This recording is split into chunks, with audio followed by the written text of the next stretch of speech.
It's the Poojie Podcast, proudly sponsored by Cimarron Golf Club.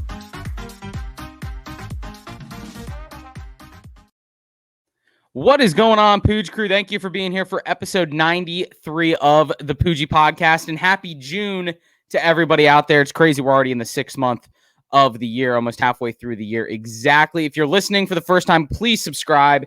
Please give me a thumbs up. Please like this video and share to your friends if you like this content, which I hope you do. If you don't, I'm sorry for making it for you.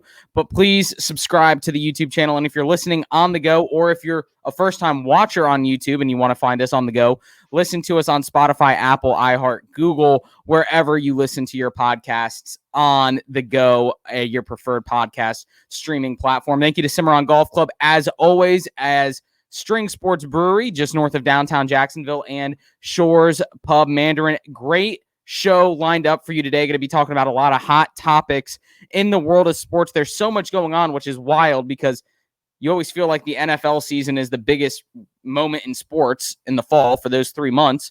Yet here we are in the middle of summer, and it feels like there's more going on in the world of sports than ever before in almost every sport, to be honest. I don't know if that has to do with coming out of COVID and quarantine and everything, but we'll welcome on Jacob and Luke to the podcast. Guys, thanks for being here.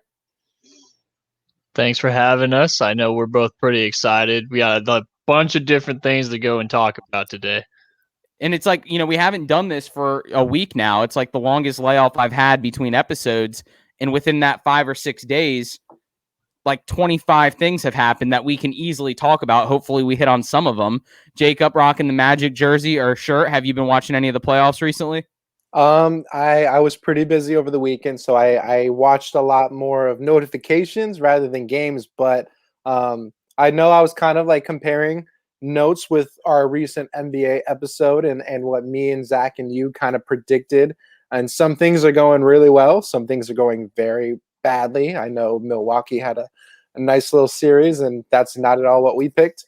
But big note, and I don't remember what the most recent thing I saw was that Joel Embiid, I think, is doubtful for Game 5.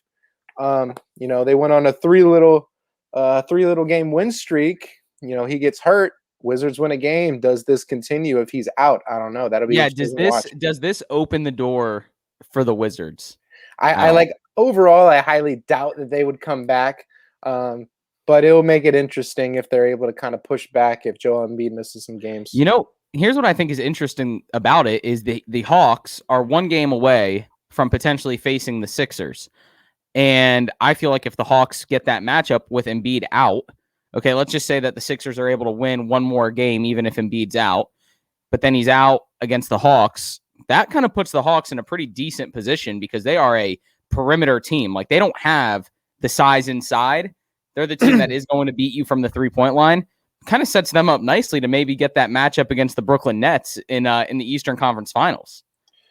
Yeah, I feel like today's NBA with teams playing from the perimeter a lot, it's sometimes like you never know what can happen because it's not like you have to have the big guys down low as much anymore.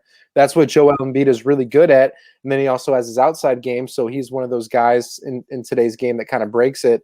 I'm actually a little surprised the Hawks are like up 3-1. I thought I was giving the New York Knicks a little bit more credit.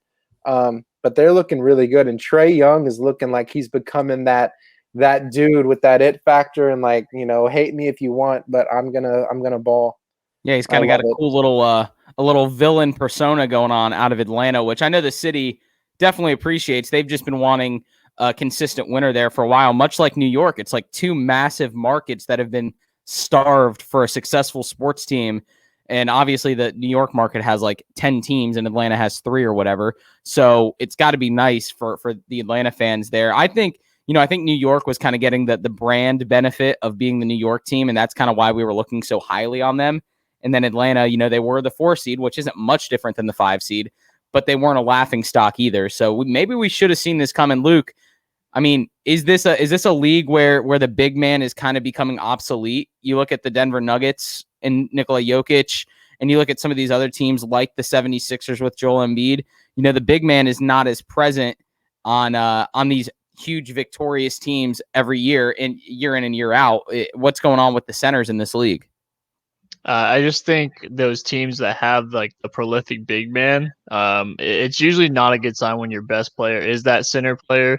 The Pelicans with Anthony Davis, I mean, he was the star and he was the only one that he had some playmakers around him, but you need somebody to facilitate the ball. You need a scorer on the outside, so it's not everyone just crowding the box and crowding inside to spread the ball out and make some more room for other players. So that's why you see teams that don't have a prolific big guy, like the Warriors, when they were doing so well. I mean, they had a bunch of shooters, and that's what you need in today's NBA. Yeah, exactly. And I mean, when you look at the way that the conferences break down, I don't think I was expecting this at all, especially in the NBA. Milwaukee was the only team to sweep in the first round. That was the biggest surprise for me out of the first round. I thought for sure Brooklyn was going to sweep. I thought for sure, let me see here. I thought Utah was going to sweep Memphis. I mean, I knew Memphis was a good team, but I'm surprised. Like in NBA, we always talk about lack of parity. At least I do. You guys both know that. But you look at the Western Conference series right now, we're looking at game fives in all four series. It's 2-2, 2-2, 2-2, and 3-1. And then on the Eastern side, every team has one win except the Heat, who got swept. So it does seem like a little bit more parity, which I'm sure the league likes. And you know what? I will say, and I said it in the NBA podcast we did, the 7 seed Lakers are not a true 7 seed, in my opinion. That's a really good team that, got down there because them having their 2-star players like out for a good minute. And then when I was looking at it, we were talking about Trae Young and the Hawks. That's the only team. Those three series are tied, like you said, but the Hawks are the only team to be up as the lower seed in the matchup. So like everyone else is pretty much dominating, and then those 3 series are tied. But I mean, then you have Luka in one, and then you have Damian Lillard in the other. So those lower seeded teams have like star players to really help will their team. And then the East is just kind of like the best teams are the best teams, and if you're not up there, you're where you're supposed to be. Yeah, and Memphis came out and they won game 1, and then Utah won 3 in a row. But those 3 games, like Utah won by 7 last night.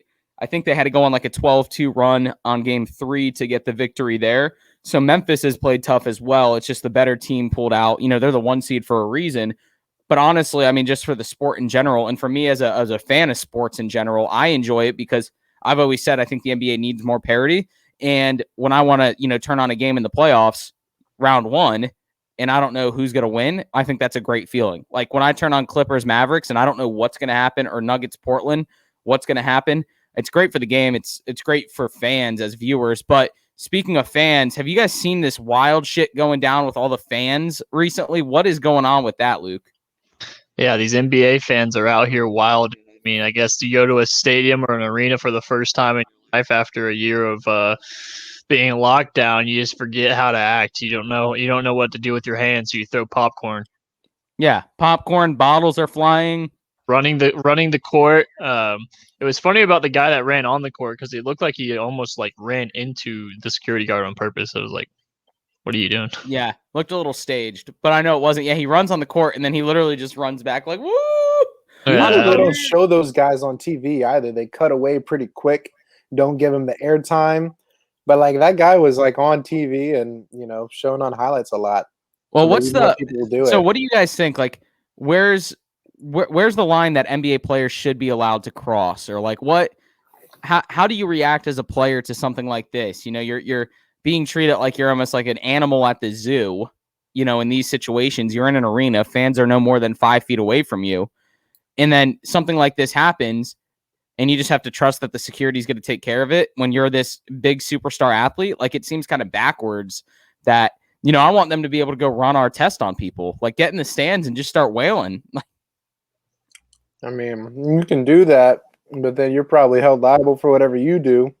Yeah. But yeah, I feel like they definitely there needs to be a standard set, and the security needs to up their ante and avoid things like this, because it should be, a privilege to be able to go to these professional events.